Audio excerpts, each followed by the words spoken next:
Sowers, and this is your Monday Minutes.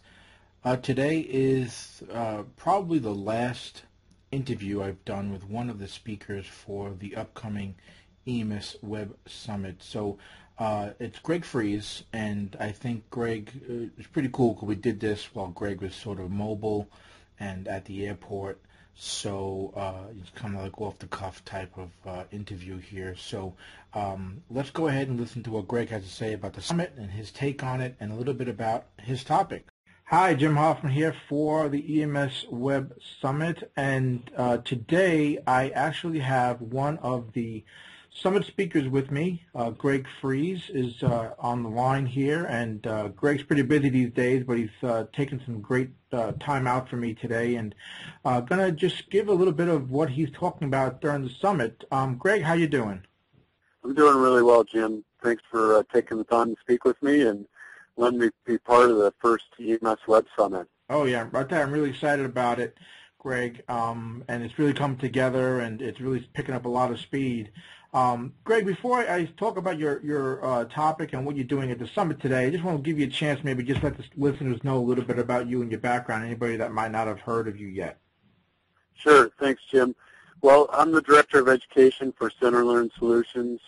I create and maintain our library of online education courses for EMTs, paramedics, and firefighters, and then I also work with training officers that are developing their own online education programs, or maybe converting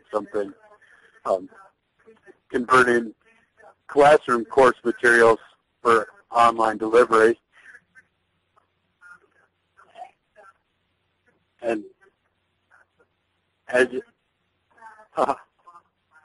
I'm not sure how much of that picks up, but if maybe people can hear, I'm in an airport today, and lucky as part of my job, I get to visit lots of different EMS systems and fire departments and conferences in our industry. And the other thing that I've done mostly is just a hobby or interest area, but I've been able to leverage it as well professionally, is get really involved with social media tools, things like Twitter and Facebook as far as social networks, and then using things like blogs and podcasts and YouTube videos and photo sharing sites, for me personally to help spread the content that I create, but also connect with other EMS professionals around the world, really.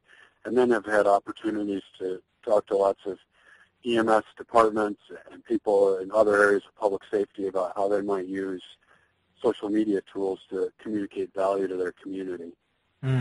It's funny, and this next question, Greg, I mean, it might be a little biased, I guess, from you, and just like it is for me when I'm asked this, but I just want to know, like, your take on your feelings on whether or not online-based education should be more widely accepted to meet ongoing continuing education requirements. A lot of systems, a lot of regions and things, they kind of limit the amount of hours for online-based continuing education. I mean, do you think it should be more widely accepted, if more hours should be accepted by individual states and regions and National Registry?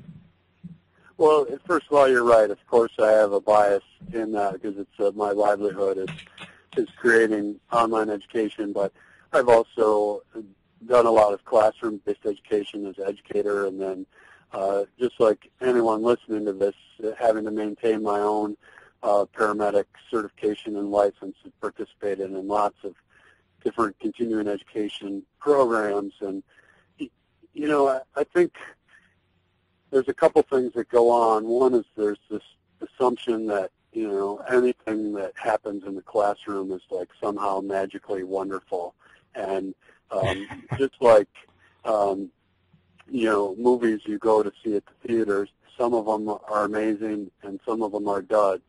And so just like classroom education or magazine articles or conference presentations, some are well thought out and expertly presented and have objectives, and those objectives are met, and it's a wonderful learning experience. And online education really isn't any different. It exists on a continuum from really amazing to really bad, just like all those other forms of education. And so there's sort of like two two areas. One is consumers should be the actual EMTs and paramedics looking for the best, and then as educators, we should be striving to create and deliver online education that's objectives-based and meets the needs of the EMTs and paramedics that are consuming it.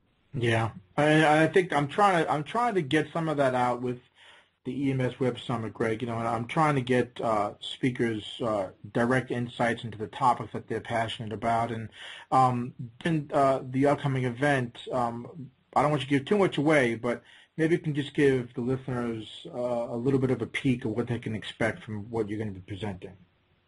Well, sure. First, I also want to just thank you for taking on this challenge of, from what I know, the first ever EMS online conference. I think it's an idea that maybe you and I have kicked around a couple times in the year, but just the, we both know what's involved with trying to actually get to a national, like, in-person conference, the expense and the difficulty of getting off of work or child care, any number of things. And so, I just think this is a neat innovation, and I'm glad to be a part of it. And the lineup of speakers is, from what I can tell, really impressive, and some real leading names like Tim Noonan and Peter Cannon, but guys that you don't see on the national presentation circuit. So some important speakers that I'm looking forward to hearing for the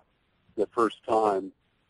The presentation that I'm going to be doing is social media, using that to market your EMS agency. And, what I believe in real strongly is that it's more than ever important for us to be communicating our value to our communities. That, in this recession that we've been in, everyone's looking at budgets and trying to figure out where they can cut. And I want EMS to be out in front of the public, talking about the value that they provide. And, there's certainly traditional ways to do that, like tours of the station and press releases and attending city council meetings. But we know that lots and lots of people are interested in our work and look to learn about us at places online, whether that be a blog or a Facebook or a YouTube video about the services you provide. And, I really want EMS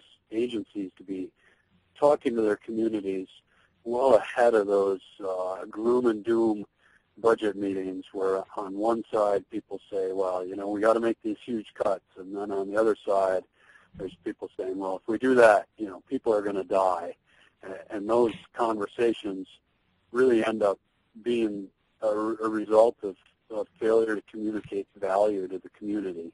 That there's a whole lot more to EMS than just these sort of like occasional heroics where we might save lives, but there's a lot of other ways we provide value, and I think social media tools are a way we can share that value with our communities and policymakers.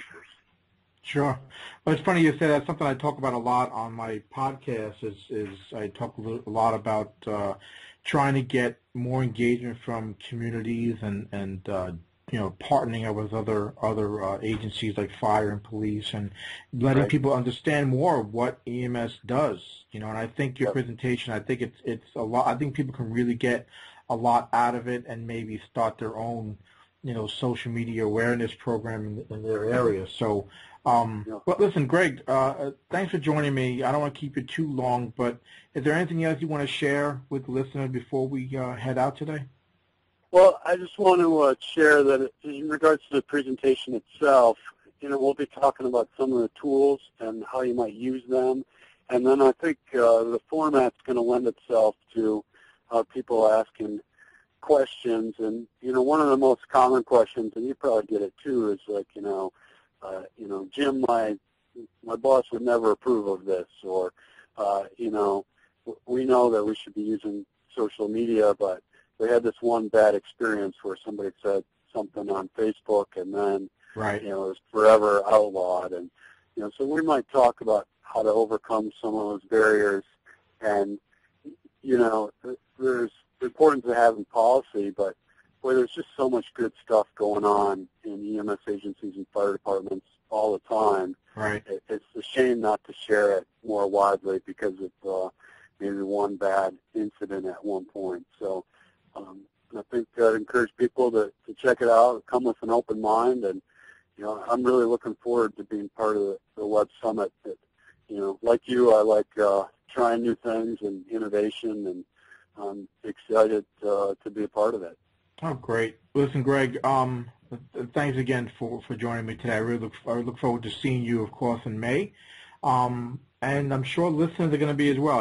I've been to a couple of your presentations at some of the live conferences. You always give a good presentation, so I'm sure listeners are going to get a lot out of it. So thanks again for giving me your thoughts today, Greg. I really appreciate it.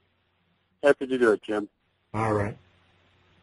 Okay, so I think those were some pretty good points by Greg, and of course I always love speaking to Greg. He's always got a great take on EMS and what's facing us, especially when it comes to social media and online education, online learning for EMS providers. So listen, guys, go register today for the EMS Web Summit. It's emswebsummit.com.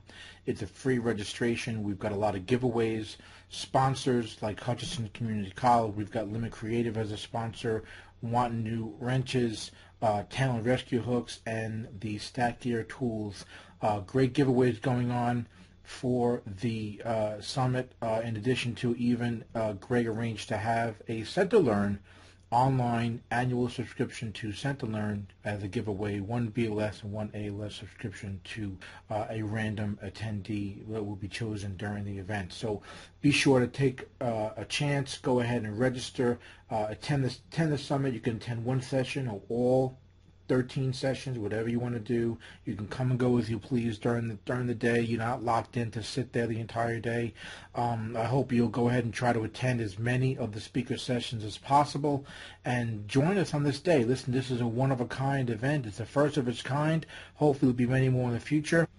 The success of it, of course, depends on your participation and your interest in the summit. So go register today, guys, emswebsummit.com. Tell your EMS friends about it, direct them over to the site, and hopefully I'll see you there on May 17th, 2012. Until next week, of course, this is Jim Hoffman for EMS Office Hours, and as always,